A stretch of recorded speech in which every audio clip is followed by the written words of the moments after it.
بسم اللہ الرحمن الرحیم، شروع اللہ کے نام سے جو بڑا مہربان نہایت رحم والا ہے وبرکاتہ۔ الحمد للہ نحمده ونستعینه ونستغفره ونعوذ باللہ من شرور انفسنا ومن سیئات اعمالنا،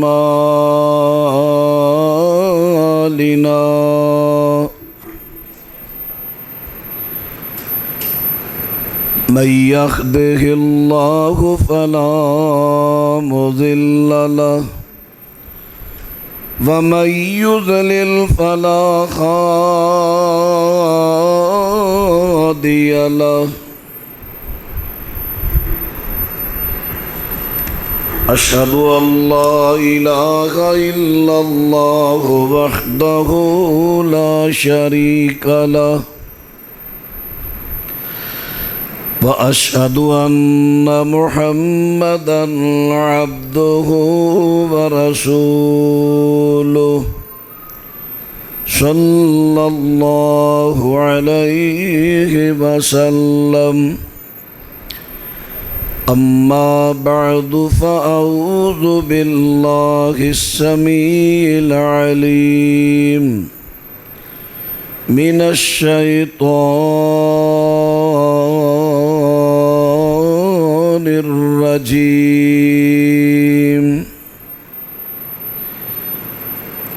إن الذين كفروا سواء عليهم أأنذرتهم أم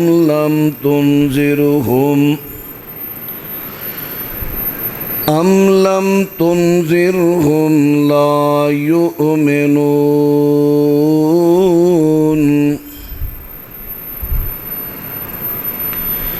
یقیناً جو لوگ کافر ہوئے، یقیناً جن لوگوں نے کفر کیا،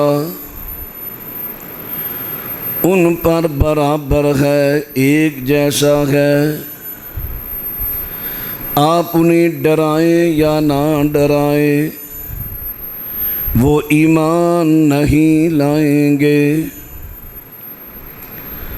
معزز سامعین حضرات،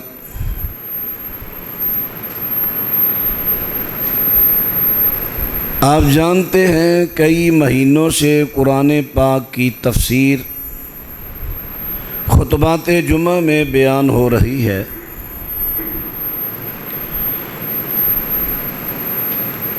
آج کی اس آیت مبارکہ کی تفسیر وضاحت ایک تو لفظ کفر اور دوسرا سوا لا یؤمنون، ان تینوں پر ہم نے غور کرنا ہے. کفر کا لغوی معنی ہے چھپانا. جو بھی کسی چیز کو چھپائے اسے کہا جاتا ہے کافر، چھپانے والا.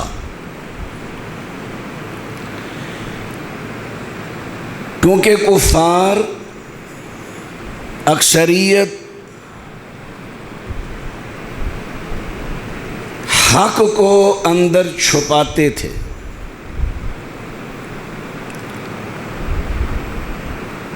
اور اس کا شرعی اصطلاحی معنی ہے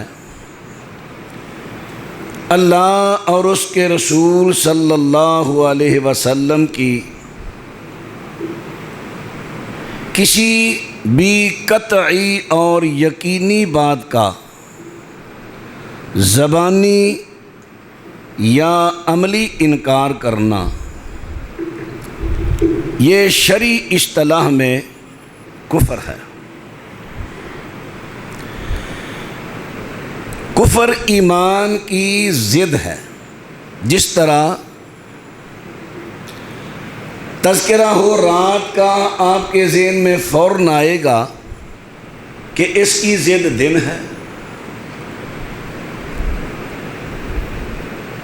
اندھیرے کا لفظ بولا جائے تو آپ کے ذہن میں فوراً آئے گا اس کی ضد روشنی ہے۔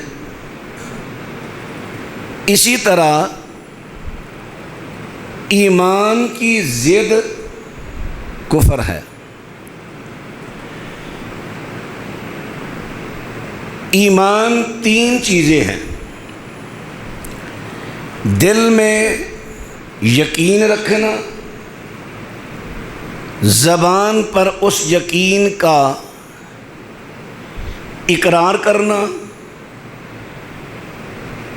اور جس کا دل میں یقین رکھا، زبان پہ یقین سے اقرار کیا، اپنے اعضاء کے ساتھ اس پر عمل کرنا۔ تینوں میں سے ایک چیز بھی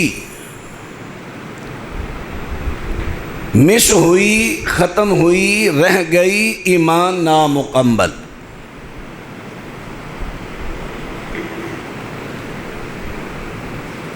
الایمان التصدیق بالقلب والاقرار باللسان والعمل بالجوارح۔ جوارح جسمانی اعضاء کو کہتے ہیں۔ اور کفر کیا ہے؟ جو اہل سنہ کا اجماعی عقیدہ موقف میں عرض کر رہا ہوں،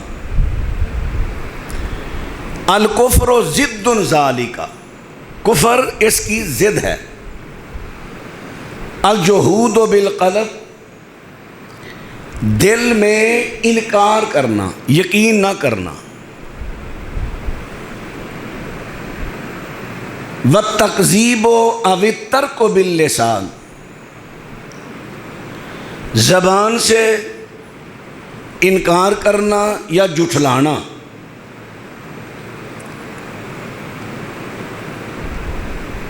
والعمل بخلافہ بالجوارح، اعضاء سے اس کے خلاف عمل کرنا، یہ ہے کفر۔ کفر کی دو قسمیں ہیں، کفر اکبر، کفر اصغر۔ اس بات کو ذرا آپ پوری توجہ سے سماعت فرمائیے، مسئلہ بڑا حساس ہے۔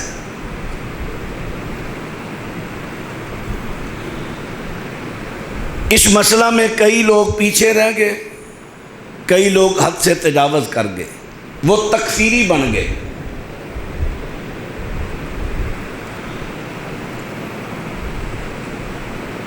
مجھے ایک ساتھی نے بتایا اس کو تکفیری کے الزام میں اٹھا لیا گیا تھا۔ وہ کہنے لگا، مجھے ایک تفتیشی نے تفتیش کرتے ہوئے پوچھا، مولانا ہمیں حکم ہوا ہے کہ یہ تکفیری ہے، اس کو اٹھا لو۔ ہم نے اٹھا لیا۔ اب یہ بتاؤ یہ تبخیری ہے کیا؟ وہ تکفیری کو تبخیری پڑھے۔ یہ ہمارے بعد افسران کا عالم ہے، ان کو بیچاروں کو یہ نہیں پتا، کیونکہ وہ آرڈر کے پابند ہیں۔ تکفیریت یہ ایک بہت بڑا فتنہ ہے۔ آپ نے سنا ہوگا نا، حضرت علی رضی اللہ عنہ کی جنگ خارج سے ہوئی تھی، خارجیوں سے۔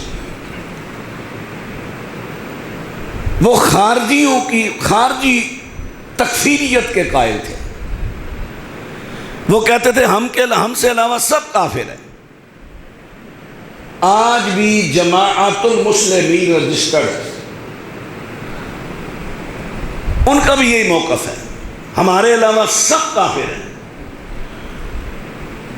وہ اپنے مسلمین کے علاوہ کسی کے پیچھے نماز بھی نہیں پڑھتے۔ ان کی اس وقت کتابیں بھی ملک میں بین ہیں، پابندی ہے ان پر۔ کفر کی دو قسمیں ہیں، کفر اکبر، کفر اصغر۔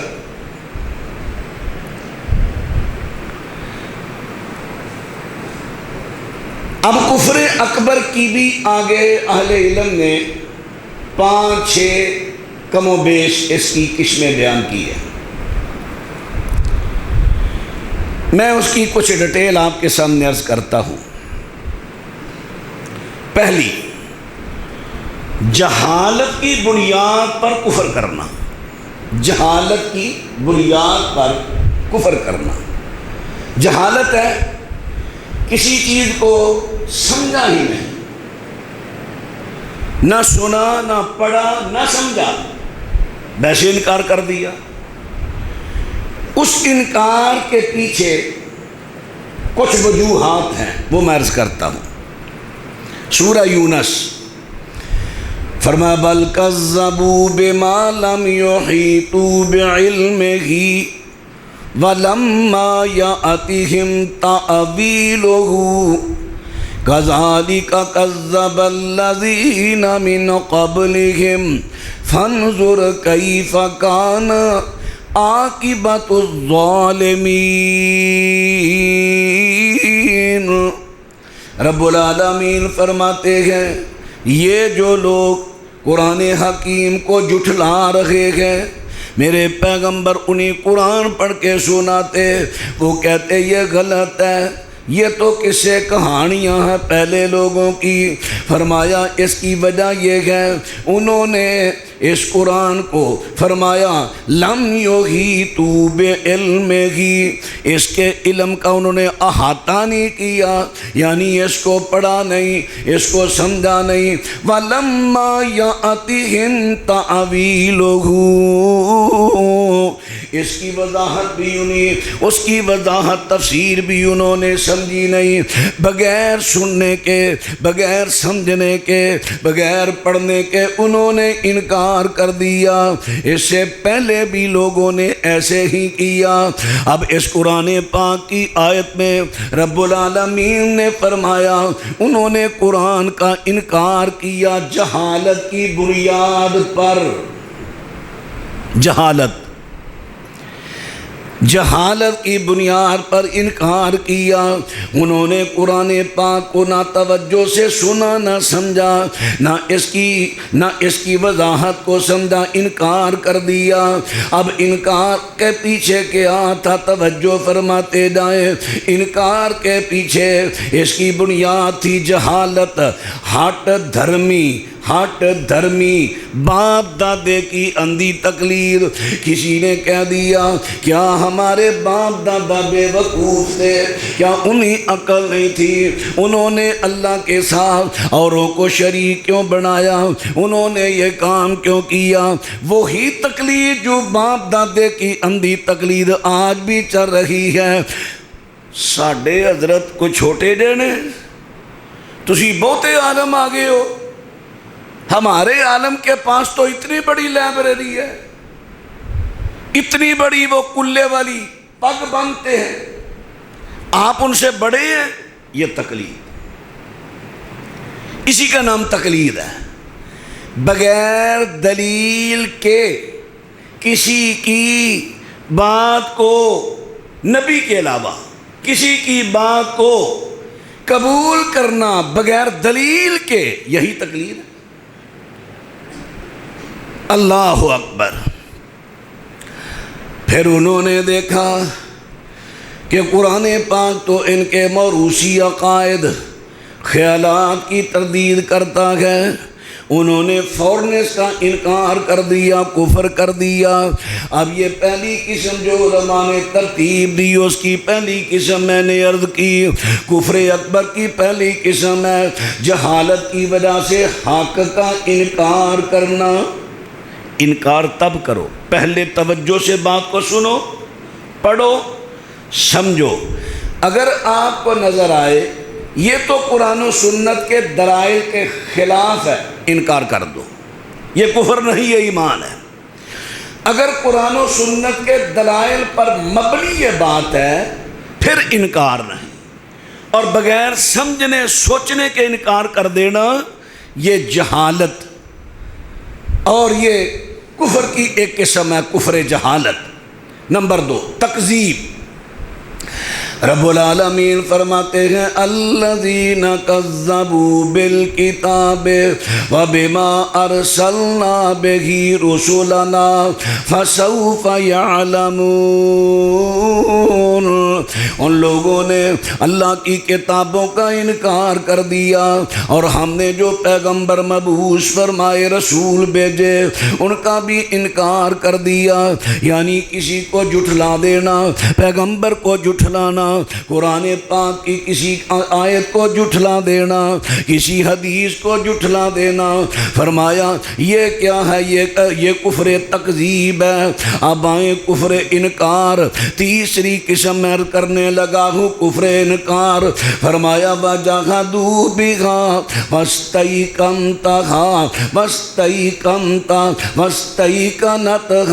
أَنفُسُهُمْ ظُلْمًا وَعُلُوًّا فَانْظُرْ كَيْفَ كَانَ عَاقِبَةُ الْمُفْسِدِينَ۔ رب العالمین ارشاد فرماتے ہیں انہوں نے ظلم اور تکبر کی وجہ سے حضرت موسیٰ پیغمبر کے معجزات کا انکار کر دیا۔ فرعون اور اس کی قوم نے حضرت موسیٰ پیغمبر نے ان کو جب معجزات دکھائے، کہیں اپنے ہاتھ کا معجزہ، کہیں سانپ کا معجزہ، اور بھی معجزے دکھائے، آسے کا معجزہ، لیکن انہوں نے معجزے دیکھ لیے۔ وَاسْتَيْقَنَتْهَا أَنفُسُهُمْ، ان کے دل مانتے تھے یہ جادو نہیں، یہ حقیقت ہے، لیکن ظلماً وعلواً انہوں نے ظلم سے اور تکبر سے انکار کر دیا۔ فانظر کیف کان عاقبۃ المفسدین۔ پھر آپ دیکھ لو ان ایسے لوگوں کا فساد کرنے والوں کا انجام کیسا ہوا۔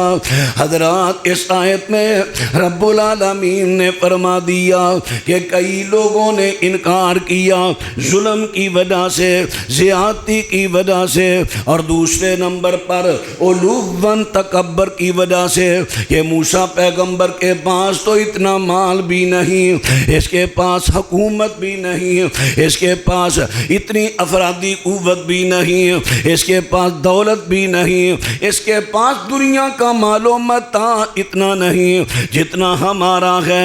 ہم ہر لحاظ سے اس سے اونچے ہو کر اس کا کیوں کلمہ پڑھیں، کیوں اس کی اطاعت کریں؟ یہ تھی تکبر، یہ تھا علو و بلندی، اس کی وجہ سے انکار کر دیا، حالانکہ ان کے دلوں نے جان بھی لیا تھا، یقین بھی کر لیا تھا کہ یہ معجزے سچ ہیں، حق ہیں۔ حضرات ایک اور مقام اللہ پاک ارشاد فرماتے ہیں قَدْ نَعْلَمُ إِنَّهُ لَيَحْزُنُكَ الَّذِي يَقُولُونَ فَإِنَّهُمْ لَا يُكَذِّبُونَكَ وَلَكِنَّ الظَّالِمِينَ بِآيَاتِ اللَّهِ يَجْحَدُونَ۔ اللہ پاک فرماتے ہیں میرے سونے محبوب پیغمبر، ہم جانتے ہیں، مکمل جانتے ہیں، ان لوگوں کی بات آپ کو غمزدہ کر دیتی ہے جو یہ کہتے ہیں، جو آپ کو جھٹلاتے ہیں۔ سنو، یہ آپ کو نہیں جھٹلاتے، یہ تو اللہ کے احکام آیات کا انکار کرتے ہیں۔ یہ ظلم، یہ ظالم لوگ اللہ کی آیتوں کا انکار کرتے ہیں۔ جس آیت میں رب العالمین نے فرمایا اے میرے پیغمبر یہ کفار مکہ آپ کو نہیں جھٹلاتے۔ جس وقت نبی اکرم علیہ السلام نے کوہ صفا پر سب کو جمع کیا، فرمایا میں نے 40 سالہ دور تم میں گزارا، کیا تم نے مجھے سچا پایا یا جھوٹا؟ سب نے کہا ما جربنا علیک الا صدقا، ہم نے آپ کی پوری زندگی آپ کو بار بار آزمایا، تجربہ کیا، بار بار آزمایا، جب بھی آپ کو پایا سچا پایا، یعنی نبی کریم علیہ السلام کی ذات کو سچا مانا۔ آپ کی ذات کو سچا مانا، ذات کا انکار نہیں کیا، ذات کو سچا مانا۔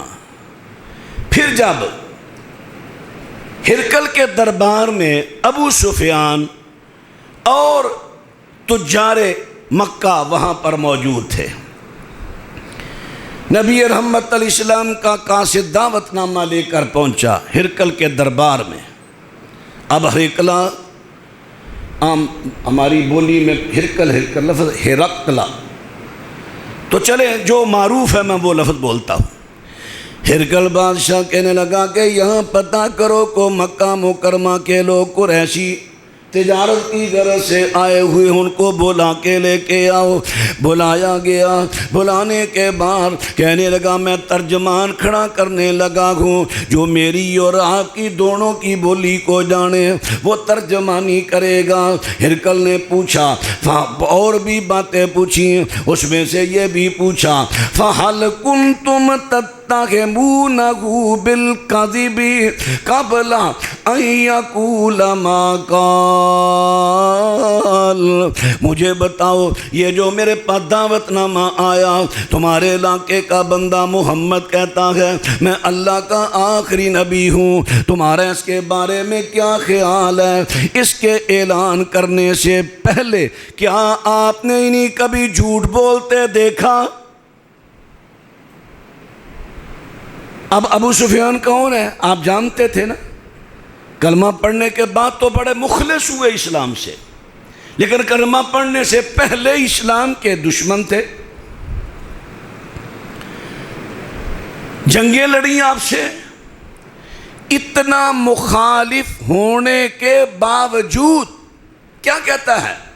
قال لا، کبھی اس کو جھوٹ بولتے نہیں دیکھا۔ یعنی یہ باتیں ثابت ہو گئیں کہ نبی کریم صلی اللہ علیہ وسلم کی